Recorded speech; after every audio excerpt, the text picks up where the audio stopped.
Nous reviendrons sur la statue du Sacré-Cœur de Chinon, qui a été fabriquée au XXe siècle, et également sur la dévotion de la paroisse de Chinon à l'égard du Sacré-Cœur de Jésus. Nous y reviendrons dans une vidéo ultérieure.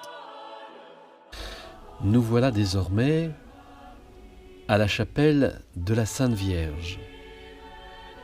Cette chapelle a été détruite au moment de la Révolution, comme nous l'avons précédemment dit. Elle était alors, avant la Révolution, sous le vocable Notre-Dame de Bon Secours.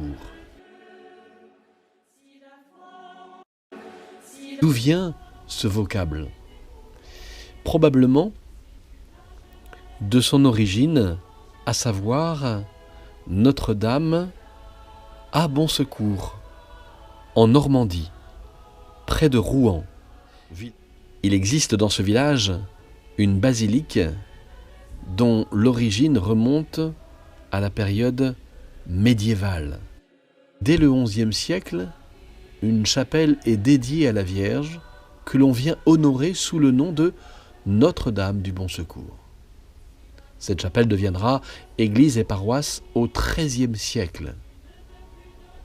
Les bateliers de Seine aimaient particulièrement s'y rendre en pèlerinage, et c'est pourquoi il y avait dans la nef nombre de maquettes de bateaux suspendus en ex-voto. Cette dévotion des bateliers du fleuve de la Seine aurait pu susciter un engouement chez nos bateliers de la Vienne.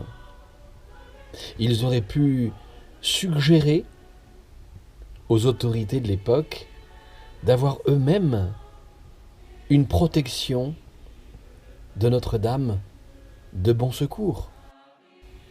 L'histoire ne le dit pas. Ce que l'histoire nous dit, c'est que sur ce lieu de la chapelle détruite, il y eut ensuite un terrain en friche.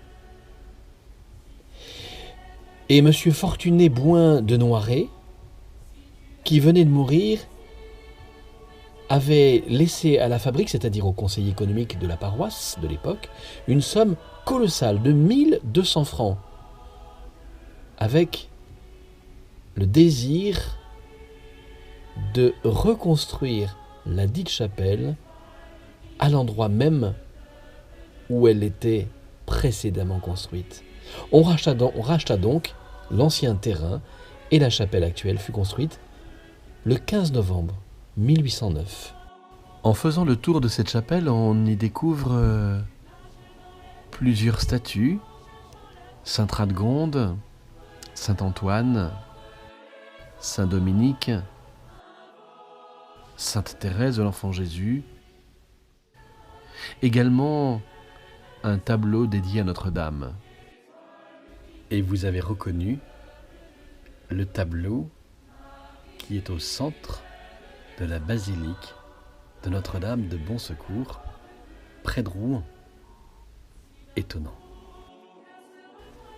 Arrêtons-nous maintenant devant ce vitrail étonnant de Saint-Simon-Stock.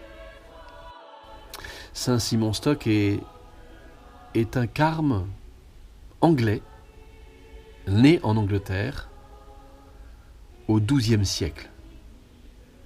Il a été l'un des tout premiers généraux de l'ordre des carmes, et il est resté l'un des plus célèbres. Sa grande notoriété vient d'une vision qu'il aurait eue de la Vierge Marie, lui remettant le fameux scapulaire, ce que nous voyons sur ce vitrail. Il est vénéré comme bienheureux dans l'Église catholique et considéré comme saint dans l'ordre du Carmel. Sa fête est le 16 mai, ou localement le 17 juillet. La légende veut que son nom Stock signifie tronc d'arbre, découle du fait que dès l'âge de 12 ans, il est vécu comme un ermite dans le tronc d'un chêne creux. D'après certaines sources, son nom d'origine serait Jean Stock, Simon Stock étant son nouveau nom pris lors de son entrée dans l'ordre du Carmel. D'après une tradition, il aurait été un prédicateur itinérant jusqu'à son entrée à l'ordre du Carmel. D'après une tradition, il n'aurait rejoint l'ordre du Carmel, dont le nom officiel est Ordre de Notre-Dame du Mont-Carmel, qu'après avoir fait son pèlerinage en Terre Sainte, et qu'il aurait rejoint les ermites installés sur les pentes du Mont Carmel.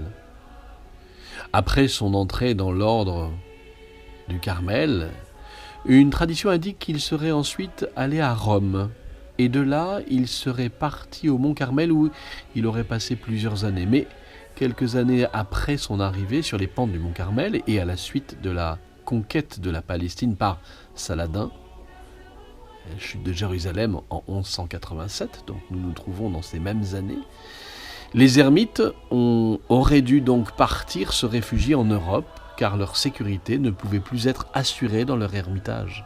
Les moines rentrent en Europe avec tous les autres ermites. Il y participe d'ailleurs au concile œcuménique de Lyon en 1245.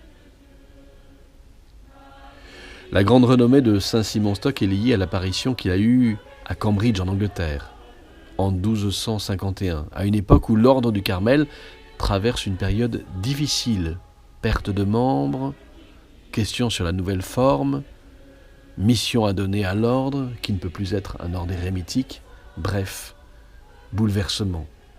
Dans cette vision, la Vierge Marie lui remet un scapulaire, comme nous l'avons dit, pour tous les membres de son ordre. Et elle lui dit « Recevez, mon fils bien-aimé, ce scapulaire pour mon ordre. C'est le signe particulier de ma faveur que j'ai obtenu pour toi et pour mes fils du Mont Carmel. Celui qui meurt revêtu de cet habit sera préservé du feu éternel. Voilà la promesse de la Sainte Vierge. Cette promesse raffermit les membres de l'ordre et entraîne de nombreuses arrivées. Aujourd'hui encore, il est possible de recevoir le scapulaire.